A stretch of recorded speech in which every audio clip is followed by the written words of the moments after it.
Has to tell me, how do they do it? How do Republicans win elections? According to a new poll, only 6% of likely voters think Congress is doing a good job. Only 14% think it's passed any legislation that will improve their lives. Yet all the experts predict that come November, the House will remain Republican-dominated and the party will clean up. Which is ironic because all the actual cleaning up of America is done by Democrats, and by that I mean environmentalists and Mexicans. Now, I can understand how people used to vote Republican. Eisenhower seemed like an okay guy, and even if Republicans weren't all that interested in black people, women, or dolphins, you could still see how half the people could vote for them half the time. But how the hell do they do it now? They're so much crazier, and there are so many more of us. Look at all the big issues Democrats have on their side by big margins. 71% want to raise minimum wage. 88% want background checks for guns. 80% support a path to citizenship for illegals. 90% support an equal pay law for women. Republicans are against all of it. So how do they win? I'll tell you how. They employ a complex, multifaceted technique political scientists call cheating. Gerrymandering the districts, voter ID laws, purging the voter rolls, shortening the voting period, preventing anyone who's been to prison from voting, eliminating same-day registration, putting up billboards in poor black neighborhoods that say, "Don't vote, there's ghosts in there."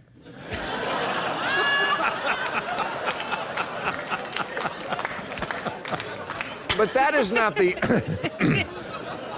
the only trick Republicans have up their sleeve. Even more than cheating, what Republicans have done is tap into the deep, rich vein of cultural resentment that runs through America's heartland like an artery clogged with hate butter.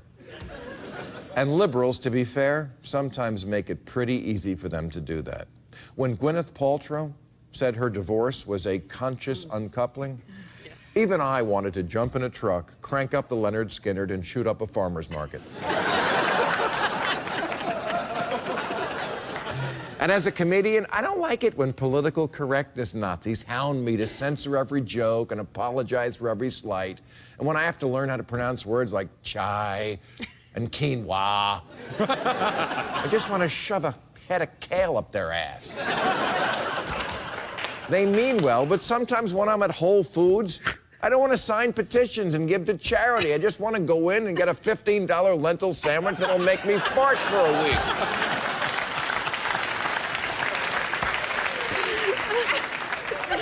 I also, for example, think it's ridiculous that Facebook has now decided we have to choose in our profile from 56 different genders, including transgender, cisgender, and of course, Bruce gender.